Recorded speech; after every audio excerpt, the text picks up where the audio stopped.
And if what I just said doesn't make any sense, it's because I don't know shit about trains and I don't understand the whole situation entirely.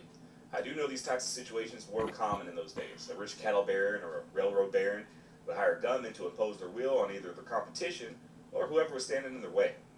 As far as I know, this was Bat Masterson's first time as a hired gunman. He accepted the job and formed a team which included other Wild West badasses like Ben Thompson, Joshua Webb, Mysterious Dave Mather, and by some accounts, it's possible that Doc Holliday was also among this group as well. And 70 other people. Bat Masterson raised a damn army.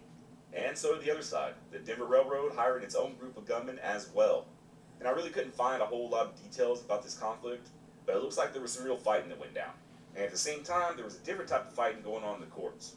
Eventually, the federal courts ruled in favor of the Denver and Rio Grande Rail, which meant that they now had the backing of all the sheriffs in the counties that the railroads passed through. Which meant Bat Masterson, probably for the first time in his life, found himself on the wrong side of the law. The hired men of the Santa Fe Railroad hunkered down in makeshift garrisons, and one by one they fell. Bat's headquarters in Pueblo held out the longest, but eventually he did concede defeat and surrendered. The fight was over. The Santa Fe Railroad had lost, and the Denver and Rio Grande gained control of the gorge. If you want to read more about this, just look up the Royal Gorge War. Probably if you're a fan of that show Hell on Wheels, this might be familiar to you. I need to watch that show, I'll be honest. I watched one episode and I thought it fucking sucked. But a lot of people are always telling me about how good it is, so maybe I'll give it another chance.